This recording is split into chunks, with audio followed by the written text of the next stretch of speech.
하나님께서는 참 여러 가지 방편을 통하여서 당신의 뜻을 우리에게 전달해 주십니다. 오늘 아침에 저는 찬양 가운데서 담대하라는 찬양을 하나님께서 마치 저에게 말씀하시는 그 음성으로 듣는 순간이었습니다.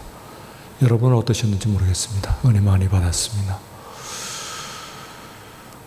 사마리아라고 하는 이름이 역사에 등장하는 것은 분열 왕국 시대에 오모리 왕 때 처음 그 이름이 등장을 합니다.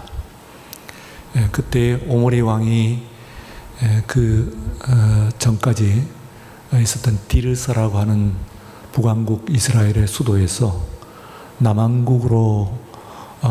북왕국의 그 사마리아로 천도를 하면서 최초로 그 이름이 역사에 등장합니다. 애초에 이 북왕국을 창건한 여로보암 왕이 그 수도를 정한 것은 세겜이라고 하는 도시입니다. 아주 고대적인 도시이죠. 근데 그 세겜에서 나중에 그 시므리라고 하는 사람이 신하인데 그 당시에 있던 왕인 엘라 왕을 죽이고 왕위에 올랐습니다만 7일 전하합니다.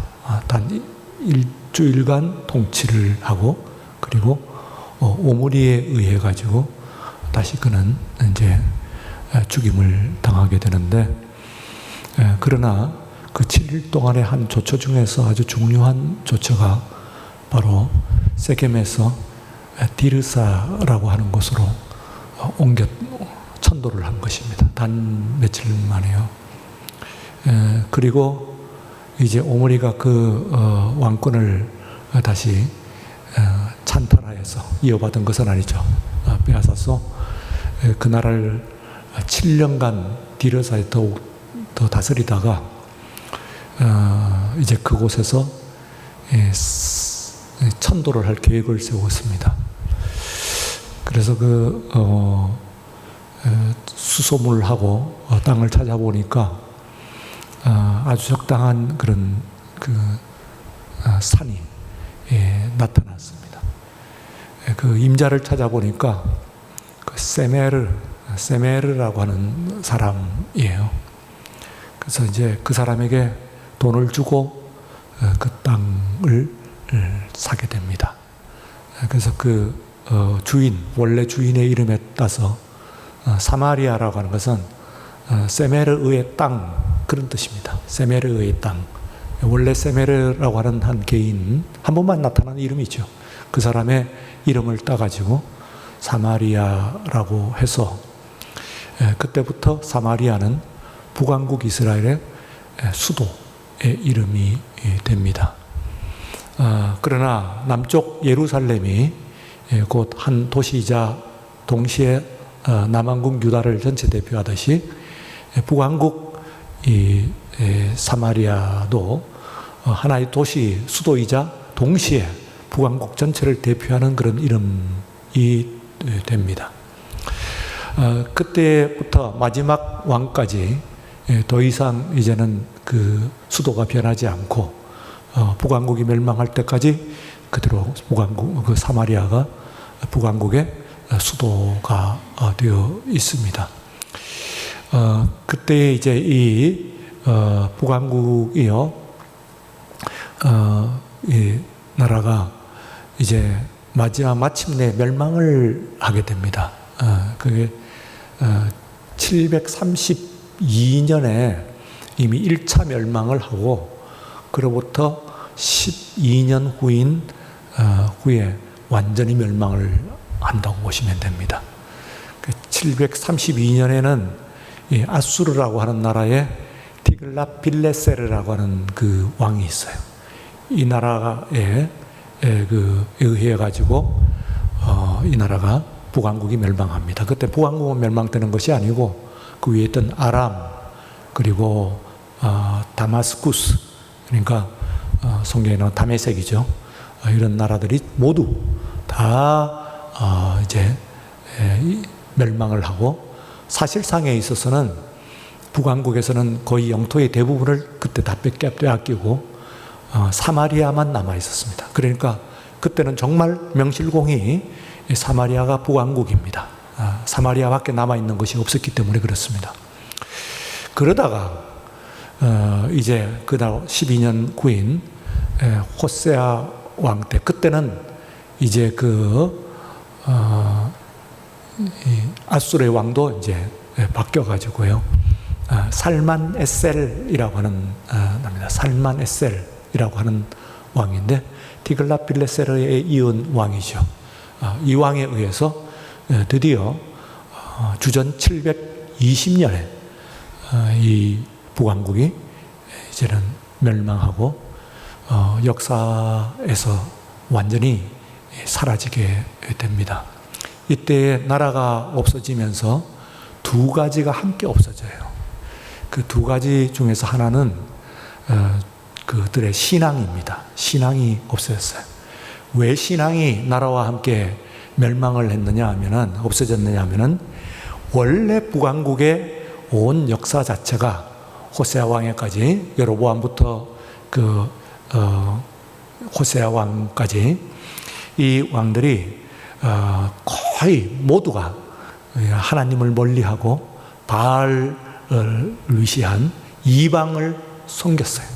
그래서 북왕국에 있어서는 이미 오랫동안 400년 동안 북왕국 이스라엘 백성들은 하나님을 잃어버린 그런 상태였습니다.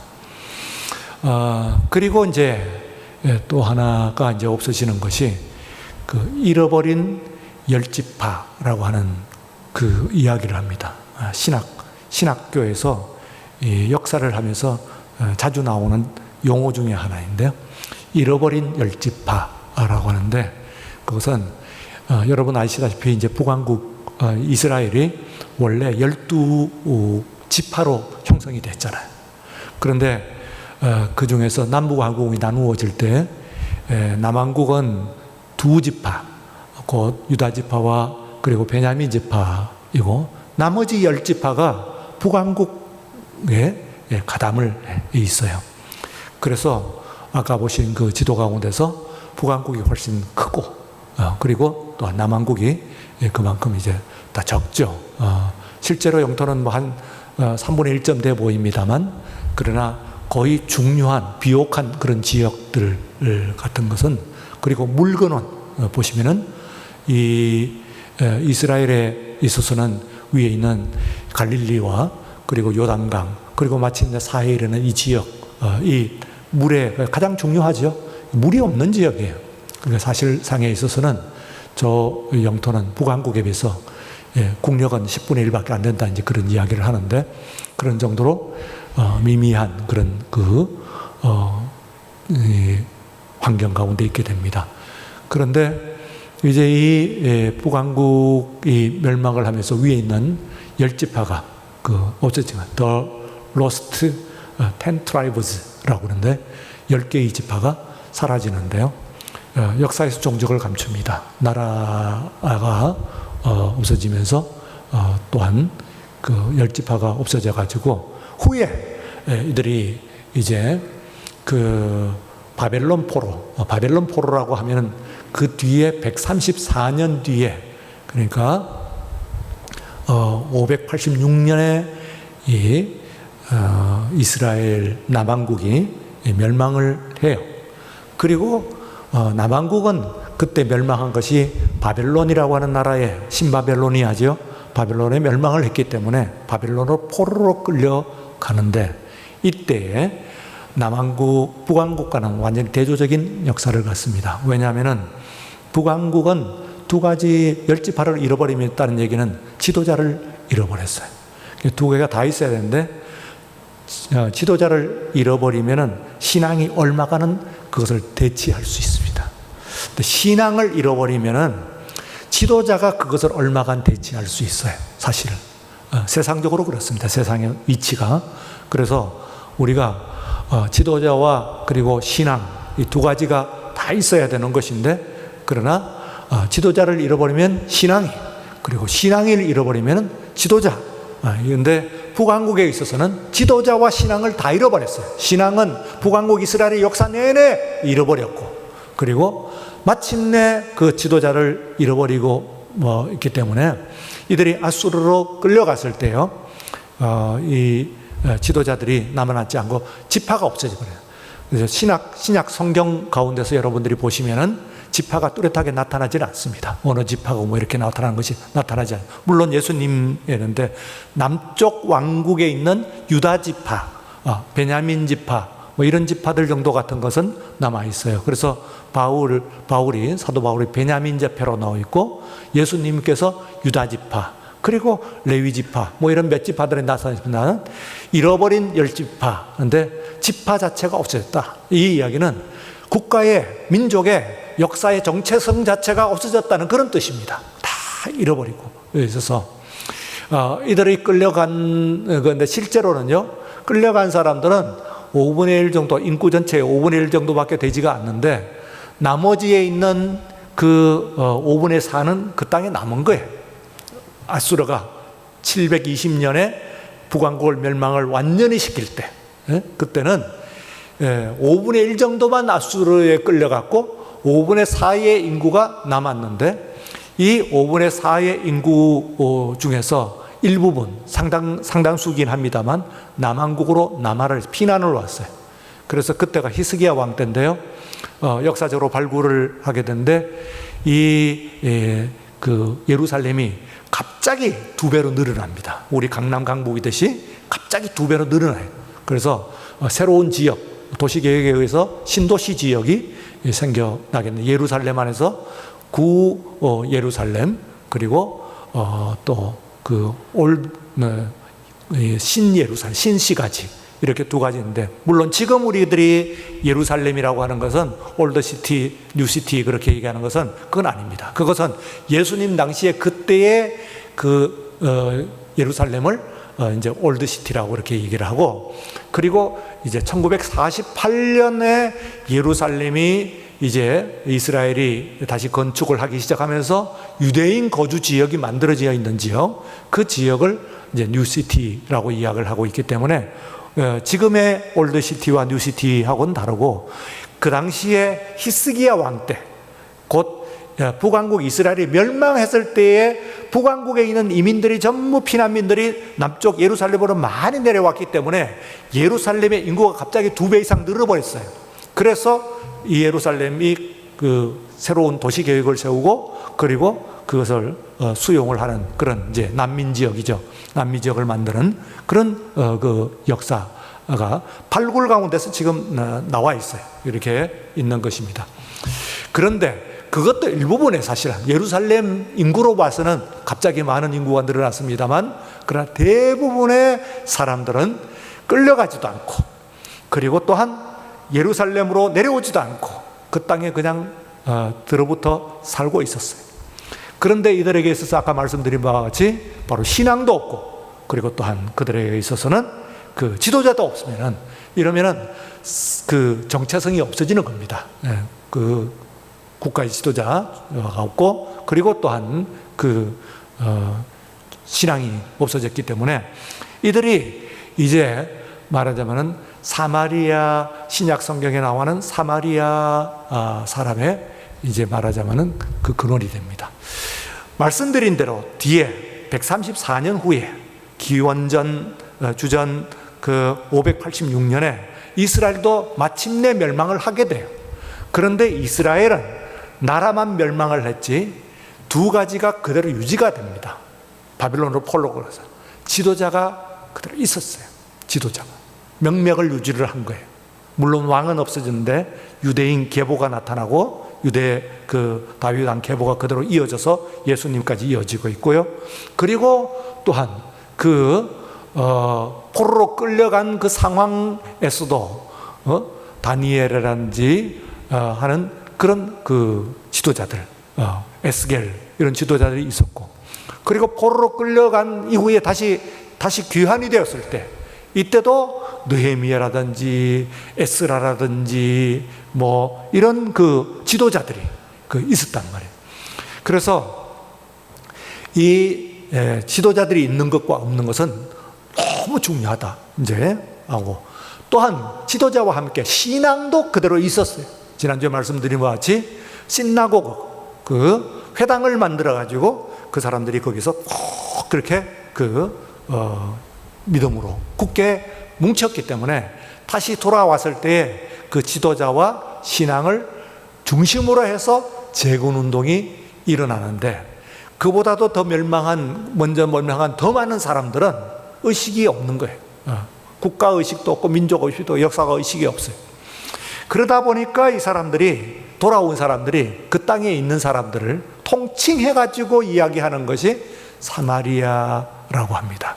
그래서 예루살렘을 중심으로 해 가지고 국가 재건을 하고 있는 사람들, 이 사람들의 중심은 바벨론으로 포로로 끌려갔다가 돌아온 사람들이고, 그 땅에 붙박혀 있던 그런 사람들 대부분은 사마리아 사람이라고 취급이 되기 때문에, 이때의 사마리아라고 하는 것은 예루살렘 포로로 끌려갔다가 온 그 사람들 말고, 그리고 그 땅에서 이렇게 아무런 두 가지가 없다는 얘기죠. 종교가 없고 신앙이 없고 지도자가 없는 것이죠.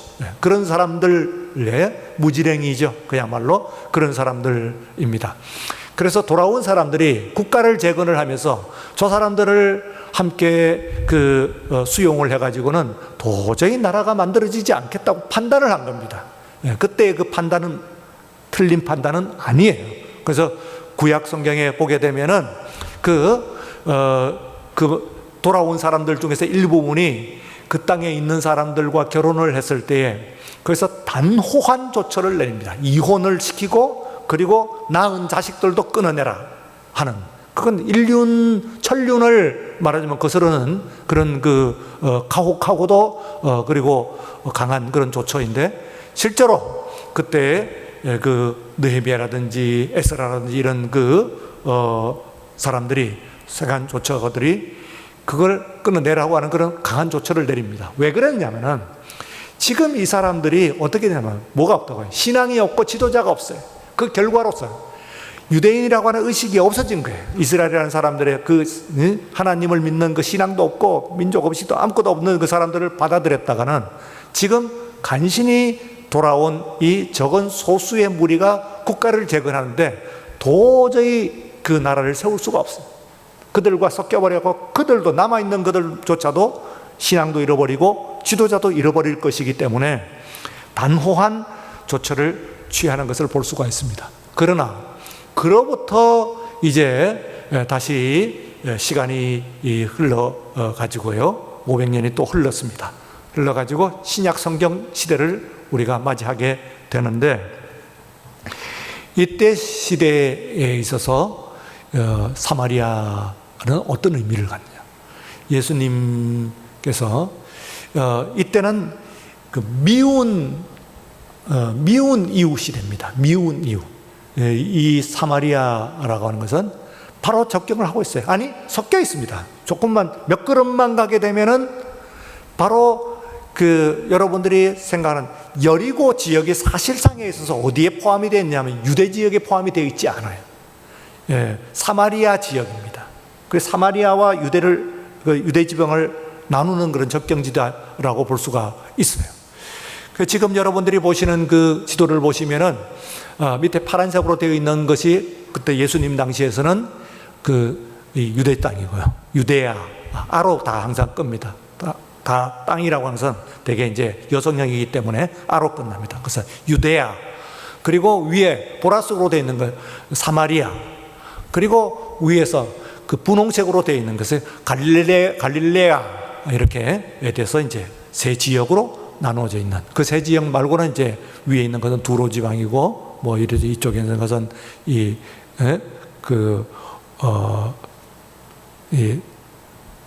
10개의 그런 헬라 지역이고 그렇게 되어 있습니다. 그래서 중요한 지역이 바로 말하자면은 저쪽에 있는 여러분들 보시는 것 중에서 하늘색으로 되어 있는 것과 보라색으로 되어 있는 사마리아 지역, 그리고 위에 있는 갈릴레아, 갈릴리 지역인데, 나중에 저 갈릴리 지역은 새롭게 그 개발을 한 국가 개발에 의해서 되고, 그 뒤에 있는 바로 이 사마리아 지역이 유대 지역과 접경을 하고 있는데, 사실은 저렇게 접경 지역에 딱 끊어지질 않아요.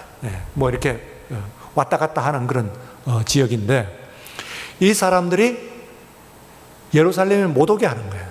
같이 예배를 못 드리게 하는 거예요. 너희들은 우리들한테 와서 같이 예배를 드릴 자격이 없다. 미운 이웃이죠. 근데 여러분들, 우리가 그 의미를 생각을 하면요, 이웃이라고 하는 말에다가 앞에 미운 이웃이라고 하는 말은 이게 굉장히 어폐가 있는 말입니다. 그렇죠. 이웃이라고 하는 것은 나와 삶을 같이 하고 있는, 적어도 지리적으로, 장소적으로 갖고 있는 사람들인데, 이게 미운 이웃이 되어 있어요. 그래서 얼마나 미워했던지 그야말로 상종을 하지 않는 그런 미운 사람이에요. 예수님께서 지금 예루살렘으로 가시는 길에 사마리아를 통과를 하셨어요. 이게 마지막 가시는 길입니다. 보통 때 가실 때는 돌아서 가셨을 텐데, 사마리아를 통과해서 마지막 가시는 길에 사마리아를 통과를 하고 있습니다.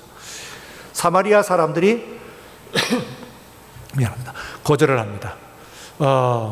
예루살렘 가는 사람들 막아라 하고 예수님 일행을 막았습니다.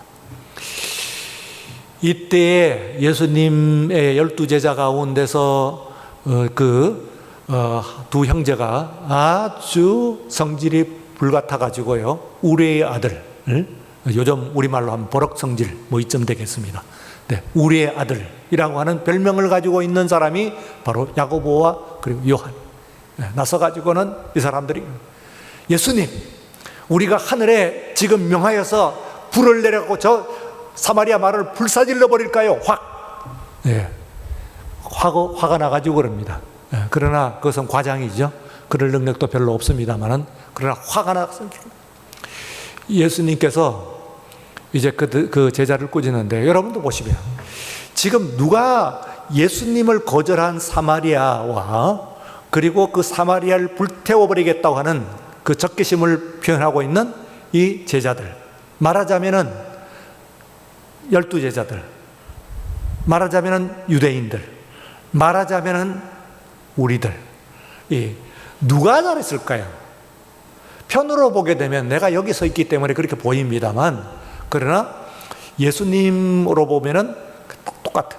지금 둘 다 거기에 대한 굉장한 적개심을 가지고, 사마리아가 지금 유대인들을 향해서 갖고 있는 적개심과, 그리고 거절을 당했기 때문에 이것들이 감히 유대인을 거절하고 예수님을 더구나 거절을 하고 그 마을이 멸망하기를 적어도 바라는 그런 그 제자들, 유대인들의 모습이 마찬가지다 그 말이죠.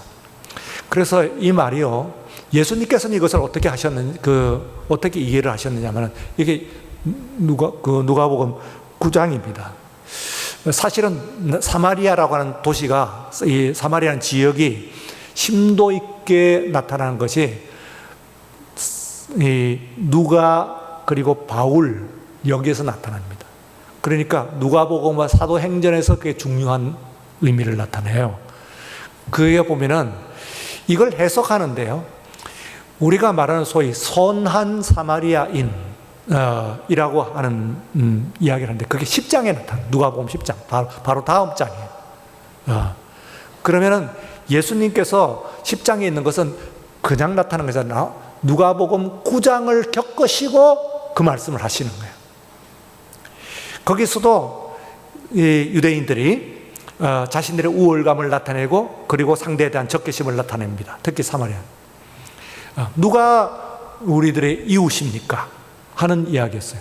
예수님께서 말씀하시기를, 우리가 잘 아는 누가복음 10장에 나오는 선한 사마리아인의 이야기를 하시고 해주시고, 그러면 누가 너희들의 이웃이냐 하고 물었더니, 율법학자들이 차마 사마리아 사람입니다 하고 얘기는 못해요. 그리고 뭐라고 대답을 하냐면 자비를 베푼 자니이다 하고 아주 돌려서 이야기를 합니다. 자비를 베푼 사람입니다.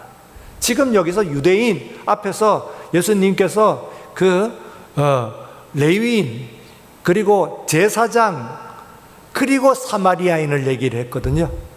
그러면은 누구냐? 누가 이웃이냐? 이야기를 했을 때 사마리아인입니다 하는 것이 대답이에요.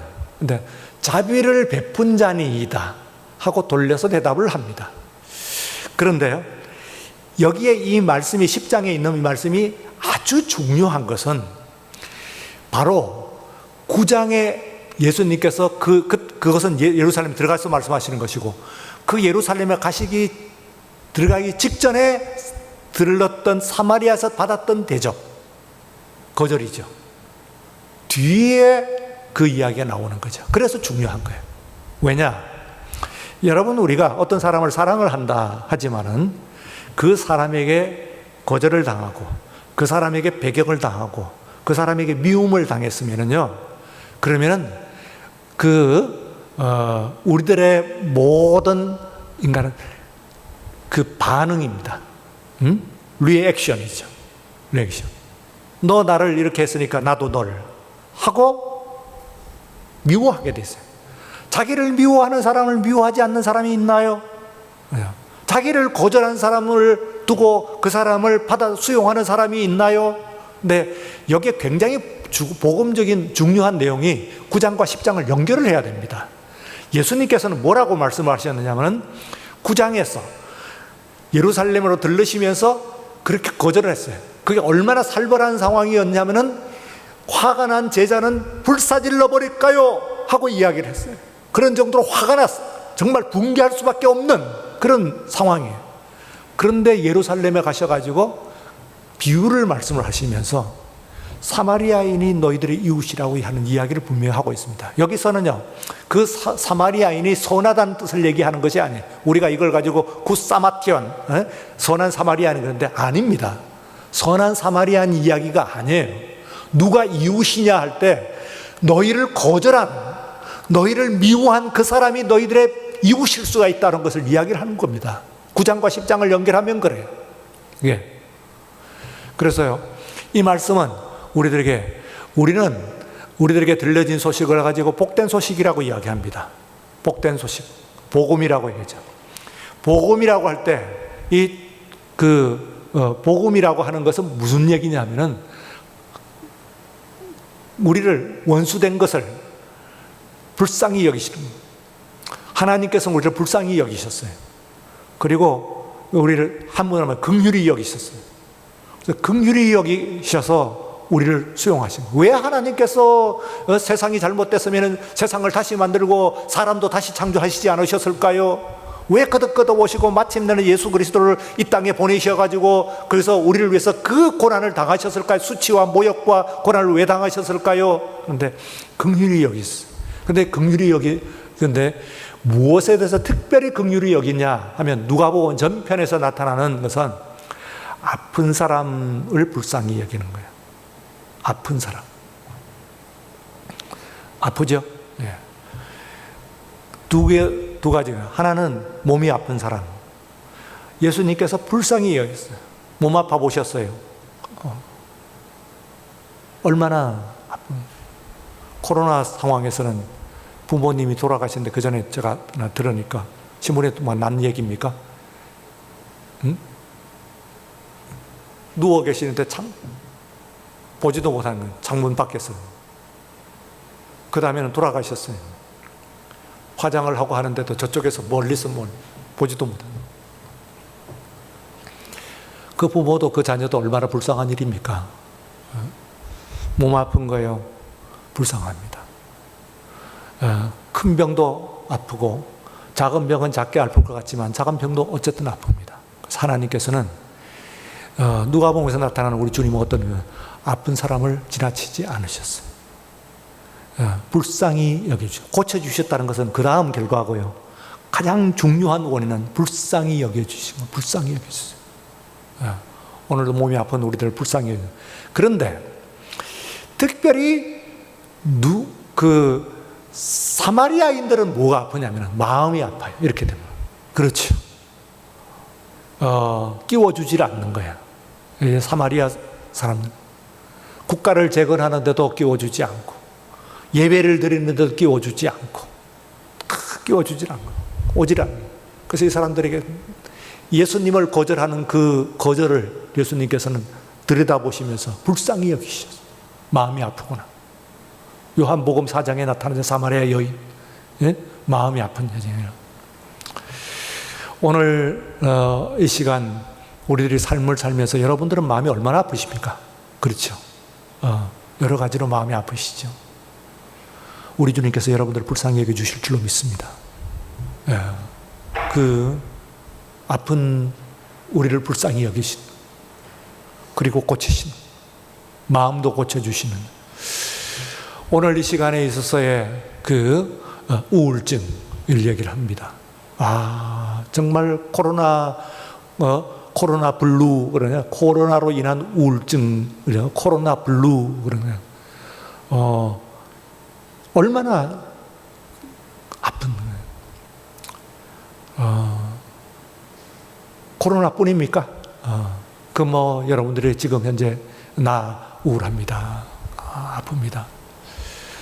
우리 주님께서 여러분들을 따뜻하게 위로하시고, 이 시간 심지어는 믿었던 사람, 가까운 교우들조차도 나를 배척한다고 할지라도 우리 주님께서는 여러분들을 사랑하시고 불쌍히 여시고 따뜻히 여러분들 가운데 다가가시는 것을 믿으시기 바랍니다. 그 주님을 맞으시고 그리고 힘을 내십시오. 내일이 있습니다. 내일을 위해서 새로운 힘을 내시는 우리 모두가 되시기를 축원합니다. 거룩하고 자비롭고 은혜로우신 우리 하나님 아버지, 오늘 우리들은 참 힘든 고통의 시간을 겪고 있습니다. 도대체 이 가운데서 하나님께서 뭐라고 말씀하시는지 우리들은 지금 현재는 알 수가 없습니다만, 그러나 내일을 위해서 오늘 준비를 하고 있습니다. 이 연단을 통해서 하나님께서 우리에게 축복을 주시고 우리에게 은혜를 주실 줄로 믿습니다. 오늘 위축되어 있는 우리들을 다가오셔서 우리들을 위로하여 주시고 회복되게 하여 주시옵소서. 여러 가지 사정으로 주님 앞에 예배를 드릴 때, 손을 모아 간절히 기도할 때, 아들아, 딸아, 내가 너를 불쌍히 여기노라, 내가 너를 아노라, 내가 너와 함께 하노라, 내가 너를 고치노라, 음성을 듣는 이 아침 시간 되게 하여 주시옵소서. 예수님 이름으로 기도드리옵나이다. 아멘.